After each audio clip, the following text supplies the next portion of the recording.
உன்னாலலாம் இந்த விஷயத்தை செய்யவே முடியாது, நீ போய் ஜெயிக்க போறியா, நீ போய் உன் வாழ்க்கையில் உயர போறியா, நீ நல்லா இருக்க போறியா அப்படின்ட்டு உன்னை சுற்றி இருக்கிறவங்க உன்னை குறித்து சொல்கிறாங்க தானே.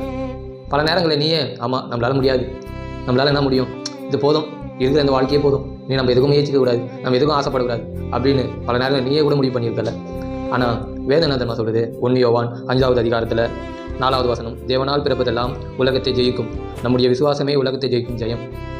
தேவனால் நீ பிறந்திருக்கிற, உன்னால் ஜெயிக்க முடியும், உன்னால் இந்த உலகத்தையே ஜெயிக்க முடியும், நீ நினைச்சனா எதை வேணாலும் சாதிக்க முடியும். ஆனால் இன்னைக்கு உனக்குள்ளே இருக்கிற அந்த குற்ற மனசாட்சி, நம்மளால் முடியாது அப்படின்ற உன்னுடைய இயலாமை, இதுதான் இன்னைக்கு நீ இப்படி முடங்கி போய் நான் எதுக்குமே திறமை இல்லை, எதுக்குமே தகுதி இல்லை அப்படின்ட்டு நீ முடிவு பண்ணியிருக்கிற.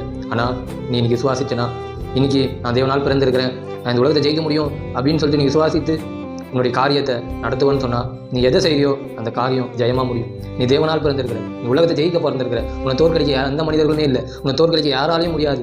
நீ ஜெயிக்க பிறந்திருக்கிற அந்த நம்பிக்கையோடு போராடு, ஜபத்தில் உறுதியாரு, கத்தர்கிட்ட கேளு. ஒரு காரியத்தை தொடங்கணும்னு நினைக்கிறியா, தொடங்கு. கத்தர் உனக்கு ஜெயத்தை தர போகிறார், நீ சந்தோஷமாக இருக்க போகிற, நீ ஆசீர்வாதமாக இருக்க போகிற. ஆமென்.